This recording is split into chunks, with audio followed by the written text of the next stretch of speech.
The average margin of victory in the NFL this season is 10.9, which I know sounds like a lot, but that is actually the third lowest average margin of victory since 1995. Games are tighter than ever. Teams are having to scratch and claw and dig their way out of sometimes self-made holes. Cough, cough, Detroit Lions. But they're doing it. And you can see the clear delineation in the NFL between the teams that can win close games and the teams that can absolutely not win close games.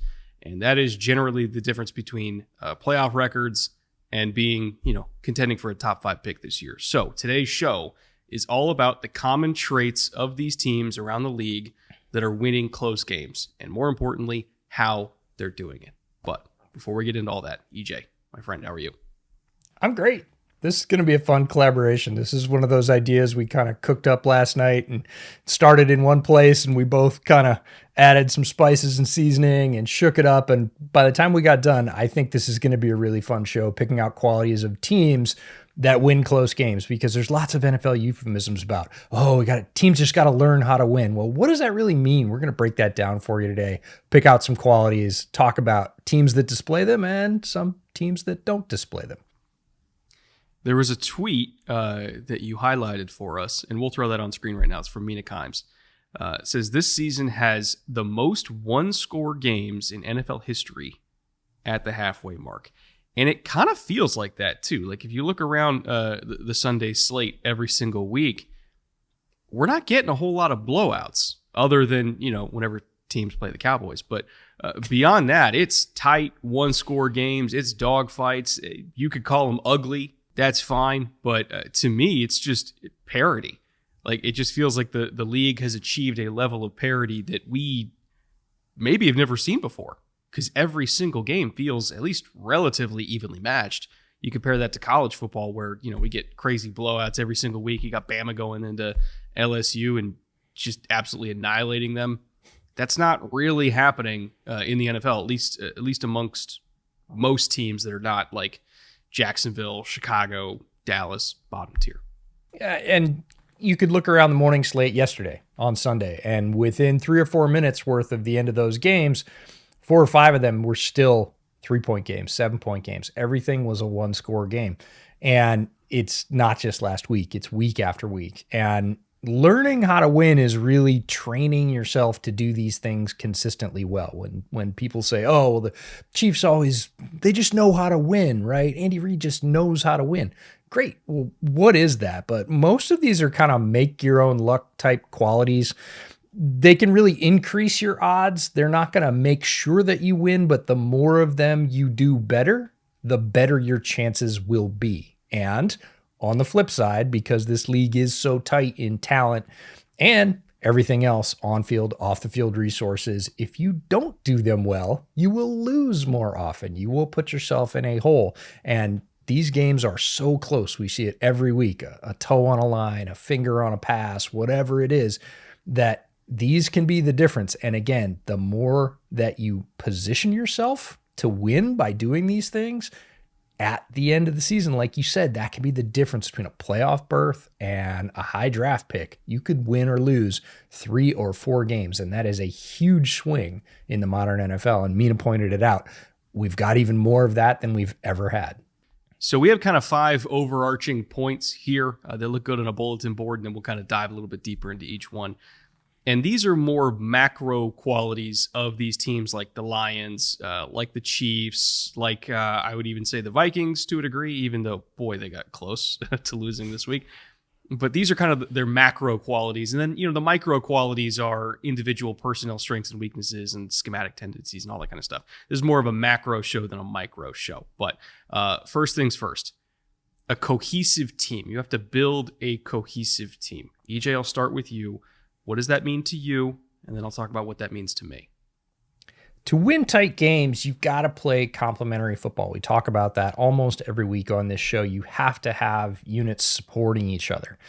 All the units of the team working together and pulling in the same direction. And the best teams, you see that, and the worst teams, you don't. They have a lopsided balance. They have one side of the ball that's playing great and another side of the ball that is, quote unquote, letting the team down. Some examples: if you have a defense that creates turnovers and then your offense turns those turnovers into points, that's complementary football. Vice versa, an offense that chews up the clock, keeps the other offense off the field, and keeps their own defense fresh for that last minute push in those late final minutes when games get decided. That is two sides of the ball supporting each other. In special teams, we can't forget about the third base, creating good field position to put the offense in range quickly for that last minute field goal try. We see this every week. Big return sets them up. They only have to go 15 yards to put their kicker in range, and now they can manage the clock and timeouts. So all of those things working together, and you see teams that make deep runs truly playing together. Guys from the frontline defense, high-level starters that just got extensions and huge contracts running down the sideline to give a special teamer you don't know the name of a big hug after he makes a stop or forces a fumble or do whatever else. You see those teams working together. We saw it yesterday with the Lions. They were in a bad hole. They were not playing good football. They didn't look like themselves.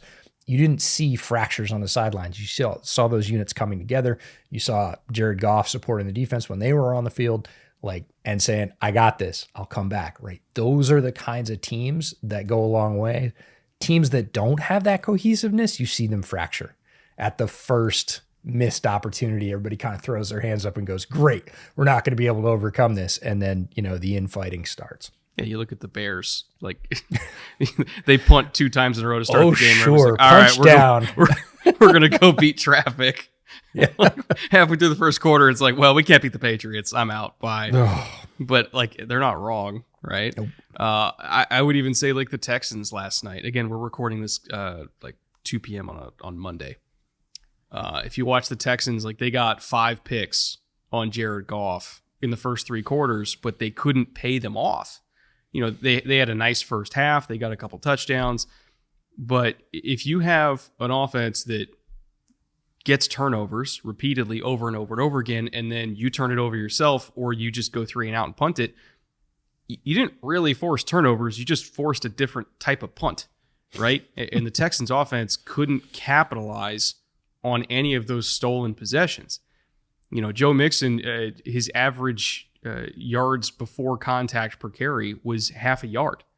He had no space to run, and Texans offensive line has struggled this year, but he had nowhere to go, and he couldn't break tackles. He broke 2 tackles the entire night. So if you turn yourself into a one-dimensional offense, and even the one dimension you do have, which is C.J. Stroud making a crazy throw under pressure on 3rd and 11, that lack of balance is not going to hold up against a team like the Lions that does have balance, right? They can just keep firing and throwing the ball down the field and hitting J-Mo, hitting Laporta. Amon-Ra wasn't even a huge factor in the game, but they still have so many other ways to beat you with Gibbs and Monty and, good offensive line. And you saw the difference between a cohesive team that could beat you in multiple ways versus a Texans team that can kind of really only beat you in one way right now, which is playing good defense and running the ball. But if you take away their run game, their defense can get 5 picks and it doesn't matter. They're not going to be able to capitalize and score. So I think it's about balance. I think it's about different units being able to lift each other up. And that is the difference between a team that, wins 2 games and wins 6 in the first half of the season. I was kind of pulling a bunch of different data for all the teams that have the best win-loss rates in 1-score games this season. And if you're looking at the top 10, which is really the top 11 teams in terms of win rate in 1-score games this year, all 11 of those top teams were above average to excellent in scoring drive percentage, and 8 of those 11 were in the top 12 in field goal percentage, meaning they don't necessarily stall out quickly and punt. They'll at least get in range to kick a field goal. So they're going to get points on the drive. Even if they don't get 7s, they're getting 3s. So they're just constantly stacking points and putting pressure on you to respond. Again, 8 of those 11 teams are bottom 12 in punt percentage, so they're just not punting. The top 7 in terms of average punt return yardage allowed per return. Again, so the average amount of yardage that you're allowing a team to get on you for each punt return. The top 7 teams in that category are all on that list in terms of teams that win 1-score games. 9 of the top 13 are on that list. So they don't give up big punt returns. They make you have to earn every single yard on offense. And defensively, generally, they're all really strong as well. 9 of the top 11 are at least average in terms of starting field position, with the Chiefs and the Steelers starting at 29.4 yards on average after kick returns. The Lions, unsurprisingly, are number one at a whopping 36.6. That is their average starting field position on kickoffs. So again, they don't have to work as hard on offense to get yards, but they make the opposing offense work extra hard to get yards. 8 of the top 11 are also in the top 10 in terms of defensive EPA per play allowed. And here's the kicker. 10 of those 11 teams have forced at least one turnover per game. You want to guess at who the one isn't that hasn't forced a turnover that's among the best teams in terms of win-loss rates in one-score games? Who's the one team that is not forcing one turnover per game? Texans. Chiefs, believe it or not. The team that literally won't lose any one-score games is the one that's not forcing turnovers. But they're so good in all the other areas that, again, they're a cohesive, complete team. People point to their offensive struggles, but if you listen to the show we had a couple weeks ago, they're not really a struggling offense. They're lead on third down. They're one of the highest success rates in the NFL. Their run game is really good. Like, they actually do have a sneaky, efficient offense. They're just not flashy like they were in kind of the early Mahomes years. But they still put points on the board. They still score. They get threes when they need to get threes. They get sevens when they need to get sevens, and they're really good situationally, either on third or fourth down. So you package that with a really effective defense and really good special teams, and you end up being 9-0. So my whole point here is it's actually more favorable to be good at everything than it is to be great at one thing but terrible at something. The Ravens are kind of a weird exception, and that's just because they have the MVP at quarterback. Their defense is terrible. Their offense is great. Generally, you don't want that recipe. You want to be at worst average at something and then have strengths to build on top of that averageness. And all of the best teams in the NFL, at least the ones that are slated for playoff berths right now, are average with very rare exceptions. They're average at least everything. It provides a base so you don't have to dig yourself out of holes. You talked about the Chiefs offense. One of the stats that came up this weekend watching the Chiefs was their distance for first downs on third down is one of the shortest in the league. Mm-hmm. They live in third and short. Again, they make their own luck. They put themselves in that position so it is not 3rd and 8, 3rd and 9, 3rd and 11, 3rd and 15. You almost never see that from the Chiefs. You see a ton of 3rd and 2, 3rd and 3, maybe 3rd and 4. They live in those situations, and they've, again, created that for themselves, and it is easier to pick them up, to keep the momentum going. And I'm not talking about the momentum that's not real. I'm talking about the momentum within a drive, staying on the field. And like you said, they end up a lot of those drives with 3 or 7 points. It's not very often to see them just kind of go, well, sorry, we stalled out. Now we got to punt. Like, they punt a couple of times a game, but that is not what Chiefs fans are used to. They're used to drives that end in points, and that makes them very hard to beat. Never going to go broke making a profit. If you're looking at the average points per game in the NFL, it's New Orleans at 22.7. But even if you take out New Orleans, just because there's wild swings because of first couple weeks and then what they are now, if you look at something that's, again, dead average week to week, consistent week to week, you look at Houston, they're at 22.4 per game. And I would say probably Seattle counts there to 23.3. So those are the 15th and the 17th teams on that list, right? That's 2 touchdowns and 2 field goals. And then if you get one more field goal, great. That gets you to 23. You really only have to score on 5 of your drives out of typically about 10, right? If you can score on half your drives, I don't even mean get 7. If you can just score, just get points, put yourself in position to not have to press in the fourth quarter when time is running down, that is such a huge advantage, because if your play calling is not determined by score and is not determined by time, that makes it way easier to actually get points, right? It makes it easier to stay balanced. You don't have to, kind of work your timeouts in a different way than you actually want to. It gives you freedom over the clock. It gives you freedom over everything. You could be more aggressive or less aggressive, depending on what you actually want to do. But again, it's not that many points that's required to be average in the NFL. And the teams that get 2 touchdowns a week and 3 field goals, they're sitting pretty at 23 points per game. And that's, again, like 13th in the NFL. That ain't that hard. Well, for some teams, it's really hard. Like, watch a single Bears game. But in theory, if you have a good quarterback and a capable offensive line and an offensive coordinator that isn't Shane Waldron, you can do that. You can do that. You just need a defense that's going to hold them to 20 while you score 23, and all of a sudden you're 9-0, right? So now, before we get to our second category, I do want to thank Underdog Fantasy for making this show possible in the first place. I hope you guys come back and join us on Thursday night this week because we're doing our TNF stream and the Eagles are playing. Also the Commanders. It's actually a really good game. You could argue this is going to be a big determining factor in not only who wins the NFC East, but also what the seeding is going to be come January, because the Eagles are in a fight with Detroit for the first seed right now. So huge game on Thursday. And to commemorate that, Jalen Hurts is your free pick if you want to do pick'ems along with us on TNF. Or if you want to do basketball pick'ems, LeBron James is your free pick on Tuesday and Wednesday. I think this is going out Tuesday afternoon. But regardless, you get LeBron for free for the next couple days and then Jalen Hurts on Thursday. And if you've never done pick'ems before, reminder, if you go to the QR code on the screen or the link in the description below, use promo code BOOTLEG, you'll get up to $1,000 in deposit bonuses. And of course, that free pick for Jalen Hurts on TNF as well. Hopefully you guys play along with us for Thursday. Hopefully you come by the stream and watch us enjoy an actual good TNF game. We haven't had that many of them this year, but this one, in theory, should be pretty good. And again, if you're an Eagles fan, we're talking about you a lot in the next couple categories. So, second category on the docket, smart coaching. Eagles fans, I know you know where we're going with this. I was going to say, smart coaching's coming up, and you want to queue up nicely? Sirianni? How do I say this nicely? Boy. They have good coordinators. They have really good coordinators. And just like, when they went on that Super Bowl run a couple of years ago, the coordinators is what got them there.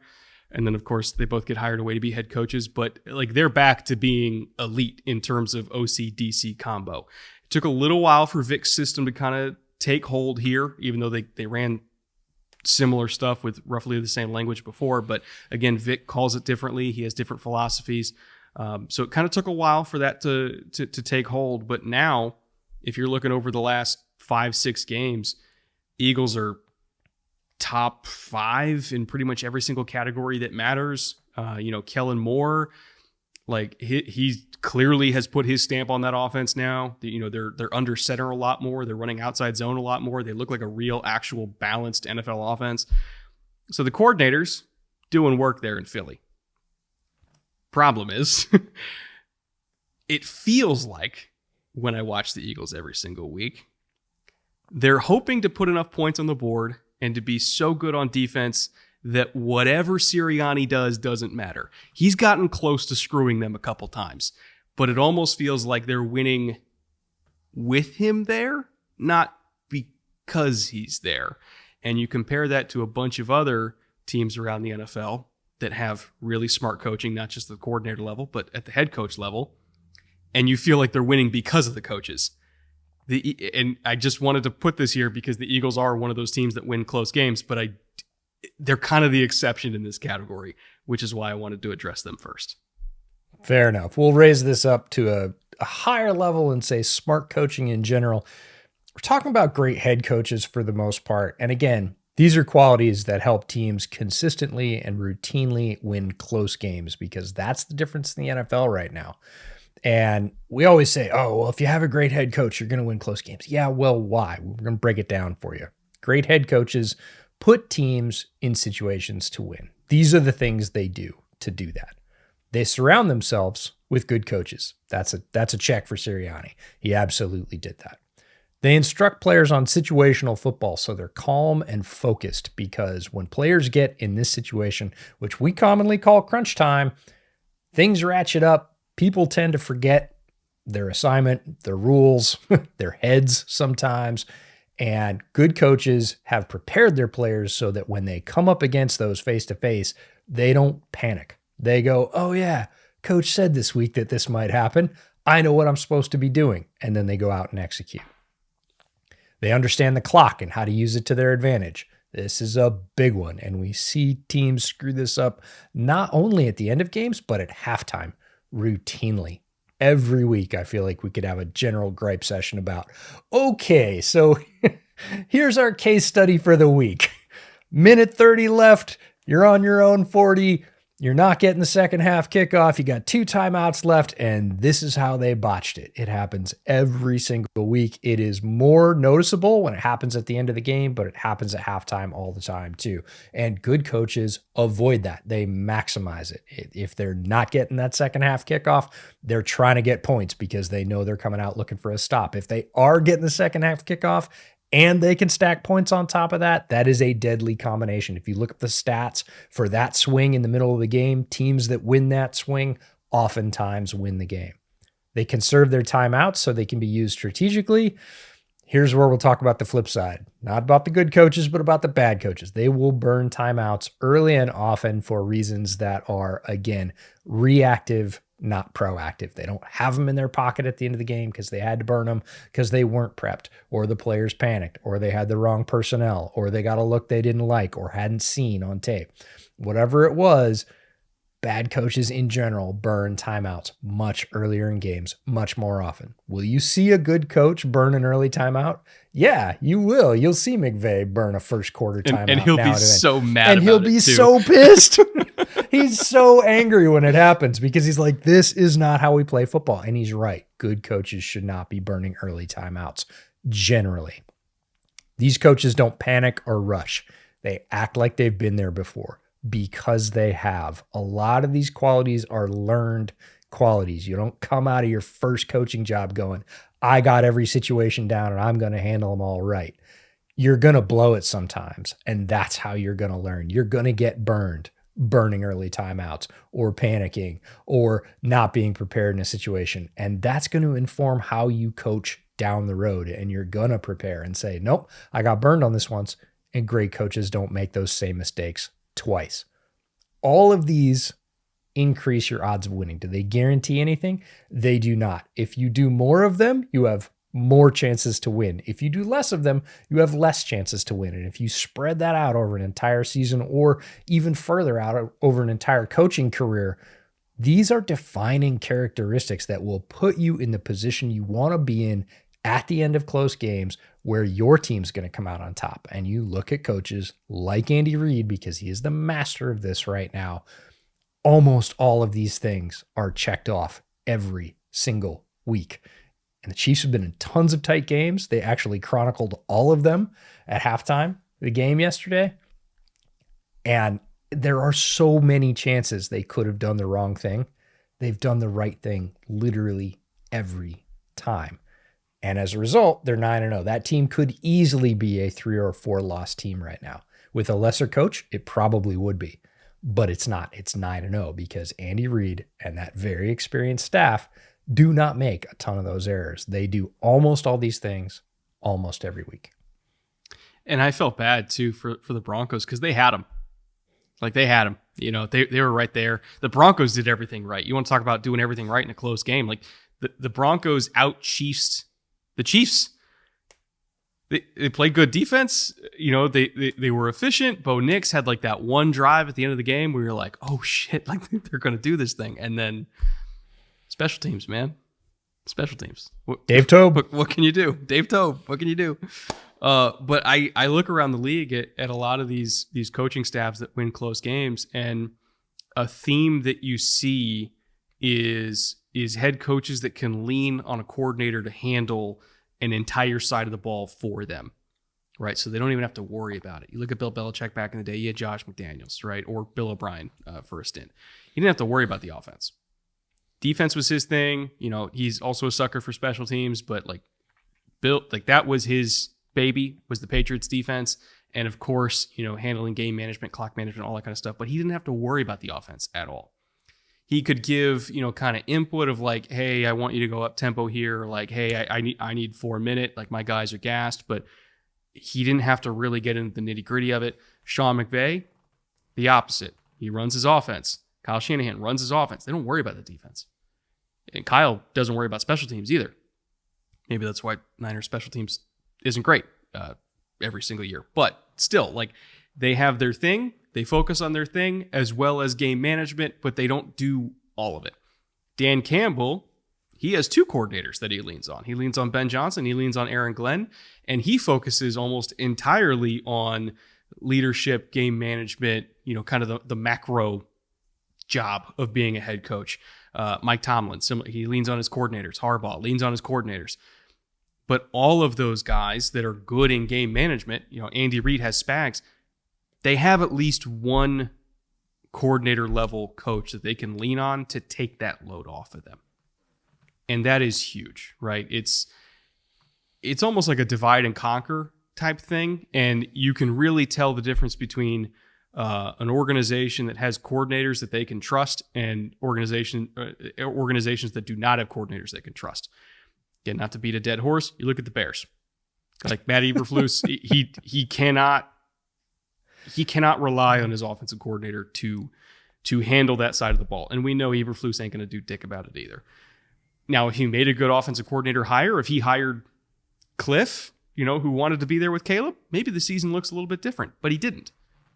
And so that coordinator is not able to handle that side of the ball for Eberflus, and now they're all probably going to get fired. You look at Dallas. Feels like McCarthy, trying to replace Dan Quinn. He was like, okay, I'll bring in a guy that's familiar with the organization. I'll bring in Mike Zimmer, and it hasn't gone well. So he doesn't have a defense that he can rely on like he did last year. And Dallas's defense, they weren't great against the run, but they at least had an identity. They had a strength. They could rush the passer. Their DBs are really good. They got pick sixes. Like they don't have that this year, so they just get rolled. And I just think if you look around at a lot of the coaching staffs, it's not just I have a good head coach. It's I have a good head coach that also has at least one coordinator that probably should be a head coach somewhere else. Like that is to me the great divider between haves and have-nots in this league. And if you look at, you brought up the Dan Campbell example, and it's a really good one because earlier in his tenure, he actually took on the play calling duties. He said, I actually think I can do this better. And he tried it for several games. And then, as good coaches do, he noticed his own limitations and said, no, I'm going to hand this back. Like, I learned some things, but that informs his experience. It makes him more empathetic to Ben Johnson and what he's trying to do.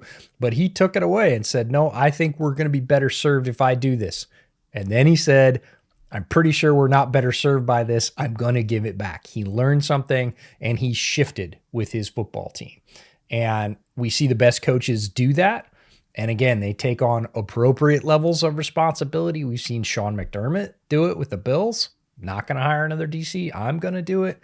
Okay, I'll get another DC. Like, good coaches adapt and shift, and they learn things from each of those experiences and sort of stack them like bricks, one after the other, and just build a better wall.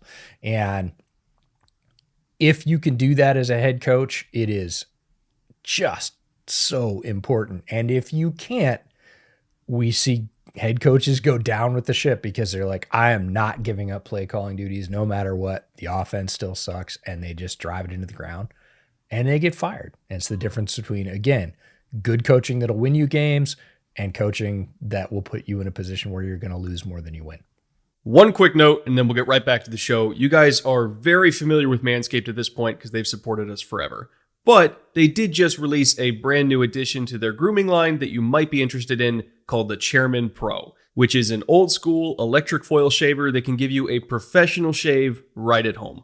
You can use either the skin-safe 4-blade foil for a smooth finish, or if you want a stubble look, they have multiple options for the stubble trimmer to give you either a 1 to 2 day look or a 3 to 4 day look, depending on your preference. It's also waterproof, so you can use it in the shower if you want, and it makes it easier to clean too because you can just rinse it under the sink. It also, of course, has an LED spotlight so you can see every hair you're trying to shave, and it has up to 75 minutes of runtime. So if you're in need of a new shaver to maintain your stubble or to have a fresh and smooth face every single day, check out the Chairman Pro at Manscaped. And of course, check out everything else they have to offer too, whether it's body trimmers, lotion, shave gels, nose hair trimmers. I mean, you name it, they have it when it comes to grooming. You can see it all at manscaped.com, and if you use promo code BOOTLEG, you'll also get a 20% off discount and free shipping on your order. Again, that is manscaped.com, promo code BOOTLEG. That will give you 20% off and free shipping on whatever you get. Thank you to Manscaped for sponsoring today's show, and with that, let's get back to it. All right, third category here. Controlled aggression. And again, I want to bring up Nick Sirianni because the Eagles are a very special case. When we talk about controlled aggression, it's about knowing when to throw a punch and when to walk away, right? And the Eagles, supremely talented team, great coordinators. Like I would say, if you take head coach out of the equation, they might be one of the 3 teams in the NFL that's like best set up for success. But I'm going to use Nick Sirianni as an example of what controlled aggression does not look like, because he is the reason why I worry about them going up against other teams in the playoffs that are also good in one-score games, right? So let me set the stage for you here. A couple weeks ago, Jacksonville game. The Eagles massively out-talent the Jaguars, and it showed. They jumped out to a 22-0 lead, right? They're completely in control of the game.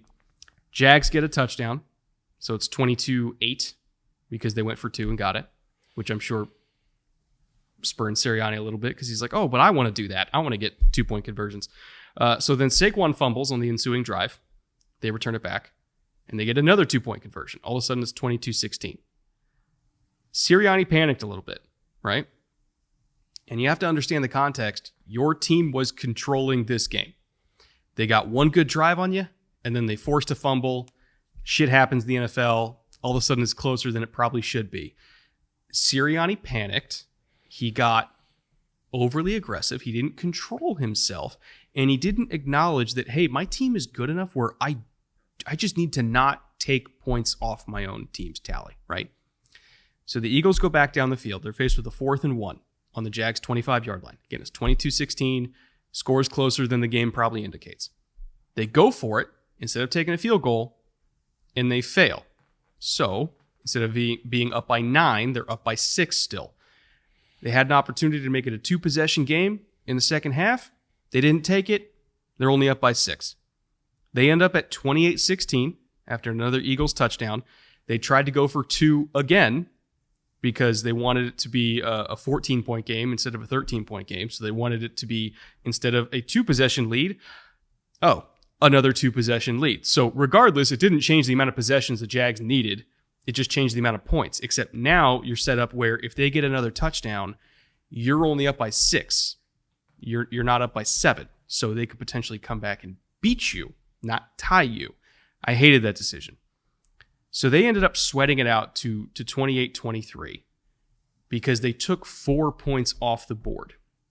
It was a 1-possession game, should have been a 2-possession game, which, like we said earlier, completely changes everything. That changes how plays are called, that changes tempo, that changes 3rd and 4th down decisions.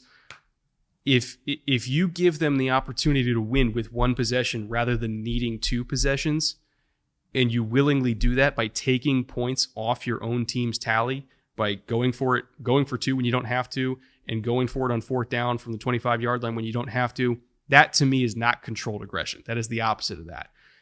And that is why I worry about Philly. It's really the one weakness they have, and it's Sirianni. You look at the teams that don't take that bait and they don't get in their feelings and emotional and start calling random shit, and they're generally the ones that come out on top, right? Yeah, you talk about the Chiefs every single week. Like, yeah, they'll have fun. They'll call some fun little fluky trick plays here and there, but like when it's crunch time and they got to go, like they're not going to make mistakes like that. They're always going to make good game management decisions. They're always going to make good clock management decisions, and they're going to win. I would even say Detroit has gotten better at that too. Like Dan Campbell had a reputation for being like an emotional decision maker. He's not been an emotional decision maker this year. He learned from that shit last year. I feel like that's going to be a tough lesson that the Eagles are going to have to learn at some point. But for all the other teams that already learned that lesson, that is why they're good. Controlled aggression is a tough one because you have to be aggressive to win football games. It's an aggressive sport. You have to be aggressive as a football team and as individuals, as players. There's sort of, again, a macro and a micro level to this. If you sit back, we see teams, don't play prevent.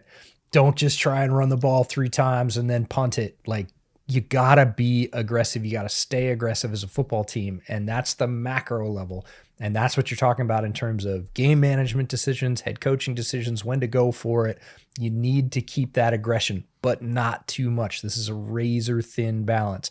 And as a player, it's the same. You need to be aggressive to do your job and to win your matchups, But if you get too aggressive, you're going to cost your team. And we see teams spill over on both the macro and the micro every week and end up costing themselves victories. This is a fun one to me because you can think of this as a simultaneous loose type property. You need just enough of it, but not too much. It's like squeezing a fruit, right? If you do it too much, you're going to smash it. If you do it too loosely, you're going to drop it. And that's a thing that great teams learn, is to walk on that fine line and not step over, but have enough. That mental focus makes teams tough down the stretch. So on a player level, the example is you got to be aggressive. You got to be violent. You got to try and punch the ball out to turn it over so that your team can come back and score some points. That's great. But when you get the guy on the ground, you got to stop. If you keep punching at it, you're going to draw a flag. That's going to be 15 yards. You're going to set your team back. I know you were just trying to help, but we see this all the time. A returner that wants to make a big return, right? Not to cut you off, but we saw an example with the Texans last night. Titus Howard stripped his own quarterback. Dude, you're doing way too much, dude. Yeah. Just let him go down. Do your job. You get back to the returners. We see this with returners all the time. They're so focused on, I got to get some field position. I got to, turn my team's fortune, and they forget to catch the ball. It's a fumble. It's a turnover. They give a short field to their opponent. You end up losing the game. Tyrone Tracy for the Giants. Like the Giants, we can talk about how they got back into that game in Germany. They really shouldn't have on that very last drive that they got points on to tie it up. They were in their own end zone. They started as a 97-yard drive. They started in their own end zone. It was a 3rd and long, deep in their own territory. And they just played a little bit soft. They weren't aggressive enough, and they gave up a first down to the tight end. That ends up turning into a 97-yard drive that propels them to the tying score. Giants shouldn't have even been there. You get to overtime. Tyrone Tracy, who has had a great game, great rookie season, ball security, right? Basics, doesn't get it, fumble, short field, Panthers win the game, and they're out of there. These are the narrowest of margins and the sort of thinnest ridge line you have to walk. And if you fall off either side, if you're not aggressive enough or if you're too aggressive, you're going to lose the game. Controlled aggression is one of those, I'd say, learned properties that both coaches and players need to get comfortable with. And you see this with the Chiefs every week, right? They are super aggressive when they need to be. They are very rarely over the line in terms of hurting their team. They're always there with just enough of it. And it's one of the many reasons that team is 9-0. 4th category here, depth. This is really more of a GM category than a coach category. It really helps to be a deep football team. And I know that sounds like the dumbest cliche possible, but there was literally a study done by the National Institute of Health, and I looked this up going into this episode. This study was done studying 4 seasons, 2017 to 2018, and then they studied 2021 to 2022. Here were some of the conclusions by NIH. A mean of 41% of NFL players had time lost due to injury to a lower extremity. So you think about every ankle sprain, broken leg, pulled hammy, strained calf, groin, Achilles, whatever. 41% of NFL players missed time to that. That's a lot. In particular, defensive backs had the highest injury rate, which at first kind of surprised me. And then I thought about it. Okay, well, who plants and drives the most on turf? It's DBs, right? Like they get run over by offensive linemen. Like they got to jump up and try not to land awkward. Like DBs get hurt a lot. If you don't have DBs, in a defensive era that's predominantly nickel and dime, you don't have 5 guys, you're fucked. And if you do have 5 guys and you lose 2 of them, you're still fucked. So like you need depth in the secondary. They also concluded in this study, there was a statistically significant difference. Wow, say that 10 times fast. In terms of teams that did or did not make the playoffs when it came to total number of players who missed time to injury at one point or another, right? So they're basically saying, statistically, if you have a bunch of players that miss time, you're less likely to make the playoffs, which I know sounds like duh. Like, of course we know that. But there's numbers to it. Non-playoff teams had a higher mean number of injuries every single week, and crucially, the average number of players on playoff teams that were on injured reserve was 6.8, while the average number of non-playoff teams was 8.0 guys on injured reserve. And I know that doesn't sound like a huge difference, but if the difference between 6.8 guys being on IR and 8 is Christian McCaffrey, that's a big difference, right? Or Kirk Cousins with the Vikings or Nico Collins with the Texans. Like, yeah, it's one extra guy on IR, but if that guy is a top 5, 6 receiver in the NFL, it kind of fucking matters, right? So, like, injuries play a huge, huge part in terms of playoff success and especially in terms of closing out close games, because if you win close games, you're going to go to the playoffs. And I know it sounds like a broken record to say, oh, the best teams are the deepest teams because they can tolerate injuries, but that's true. Like every single year, that is true. And that's why I feel like some of the best general managers are the ones that can handle roster churn, right? That can find gems on day 3 that you can get snaps out of and starting games out of. That can find a Zach Tom, a good offensive tackle in like the 5th round. That can find a starting caliber linebacker as a UDFA or find a gem corner in the 6th round. Like if you can get starting caliber players as depth from day 3 picks and UDFAs or cheap, contracts in the 3rd or 4th wave of free agency, you're going to the playoffs because that is the only way that your roster is going to be deep enough to go to the playoffs. Injuries come for every team, and you're going to need players who are not in the starting lineup in August and September to make plays for you in November and December. John Mechie III last night. This is a guy that has had a star-crossed career in terms of injuries and illness. He had leukemia in his first season. He came back. He didn't make a huge impact last year. Nico Collins is down this year. The Texans offense is kind of stuttering without him, ends up having a huge game. They don't win because of it, but they would have gotten blown out had he not been there and contributing. But it's not just guys like flat out missing games. Of course it is, but it's also that depth allows you to stay fresher down the stretch. Players who are not exhausted physically or mentally have a higher likelihood of making the big play for you. Everybody knows this. When you've been working out really hard or you've been backpacking all day or something like that, you can make some dumb decisions at the end of the day. Probably haven't had enough calories, probably haven't had enough water. Maybe you're a little dehydrated and somebody's like, hey, we should do this. And you're like, yeah, that sounds like a great idea. And somebody ends up breaking their ankle because nope, it was a really silly decision. We were all tired and we shouldn't have been making decisions at that point. NFL players aren't that much different, but you stretch that out over a season. And snaps add up over seasons and over careers, and you can help spread that load if you have good depth.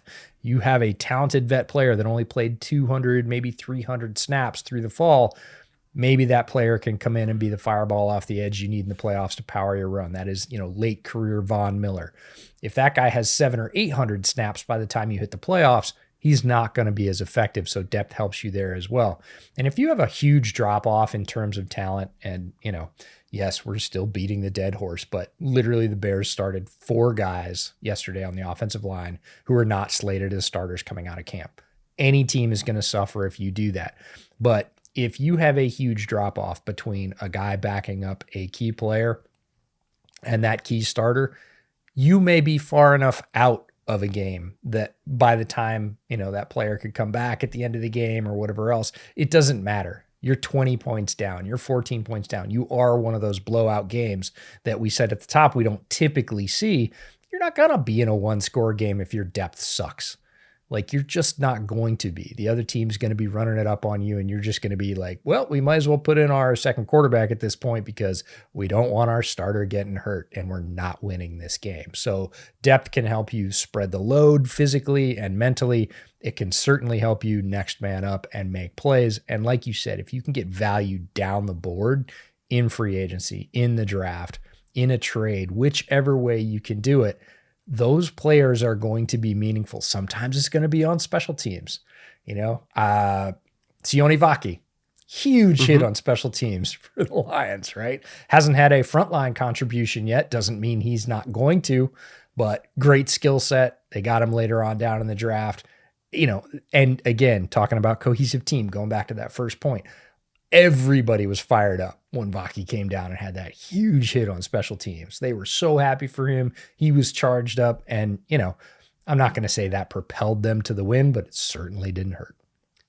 Last category now. Luck. There's going to be a lot of people that point to the Kansas City Chiefs and say they are the epitome of luck. Everything else we talked about today doesn't matter. They're the luckiest team in the NFL. The refs love them. They have that Taylor Swift magic aura around them. It's all luck. They're a bad team in disguise, and they're sick of it.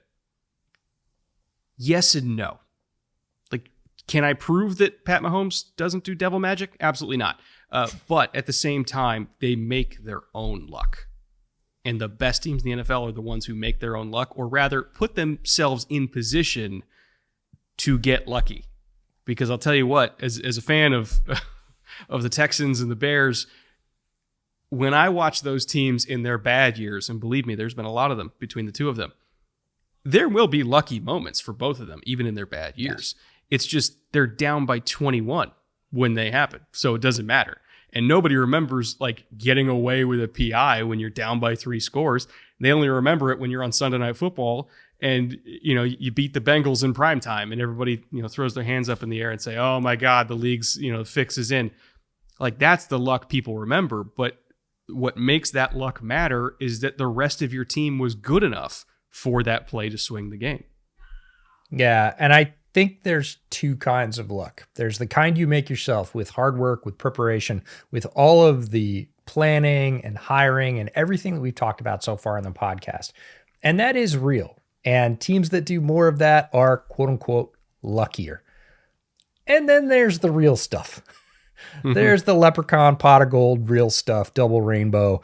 You still need to touch the real stuff to go to 9-0. This league is too close in talent, in competition, in coaching level. And we said every week these games are decided by a few plays, good or bad, on both sides of the ball for both teams. Comes down to a handful, sometimes only 3 or 4 plays for the entire game. And we see passes every week that are completed. We're like, can you believe he got that in there? He fit it in there. It was half an inch ahead of the defensive back's fingers. Maybe he slipped coming out of his break. Maybe it's one finger on a pass that either gets tipped and completed. We saw that yesterday, which was crazy, or tipped and incompleted. Or one finger on a kick, forcing it just wide. Both of those Detroit kicks, I swear to God, it looked like one of those trick shot things where they're like, okay, I'm going to hit the right upright, and then I'm going to hit the left upright. Again, the razor thin margins that we're dealing with here, you still need to get lucky. You still need to have your field hold up if you're outdoors late in the season. You still need favorable wind conditions or temperatures to dip so that the Dolphins won't play well on your field.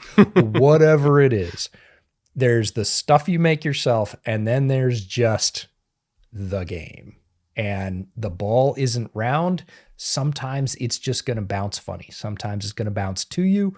Sometimes it's going to bounce away from you. You need a couple of good bounces, even if you do everything else, to be at the top of the heap and win a championship. That's why they're so rare. That's why they're so prized. And that's why it's so hard to do. The sport can be very callous and unpredictable, but that's why we love it, even if it's a little bit masochistic of us if we root for certain teams, cough, cough, Chicago.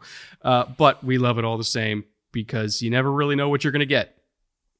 Unless you're a Bears fan, you kind of know you're going to get disappointment, but you never really know exactly how that disappointment is going to happen, which I think is the fun part of it. All right. Hopefully you guys enjoyed this show. I know it was a little bit different than we normally do, but we did want to highlight some of the macro qualities of these successful teams that keep beating all of our asses every single Sunday. As a Texans fan, I really hope to one day have a team that fits these categories. I think they fit some of them, certainly not all of them, but maybe we'll get there one day. All right, I want to thank all of our executive producers for Bootleg Football: Fitzy, Andrew, Connor, Eichen, Liam, and Mike. Reminder for all of you guys, as well as for anybody else who's on the Patreon, we have kind of a bonus episode that went live yesterday. This is going live on Tuesday. Bonus episode went live on Monday, which is technically a rescued episode from last week where somebody may or may not have accidentally recorded the episode without his mic plugged in, and the audio wasn't great. So we had to use some fancy AI tools to make me sound listenable. But we didn't really want to put it up on YouTube, so we're putting it up on the Patreon for everybody that wants to listen to that one. It's our mid-season awards. So we pick midseason MVP, offensive player of the year, defensive player of the year, rookies of the year, coach of the year, all that kind of stuff. So if you're interested in that, again, you can find that on the Patreon, which is linked down below as well. And with that, I don't think we have anything else for you. So we will see you on Thursday night for the TNF stream. And until then, see ya.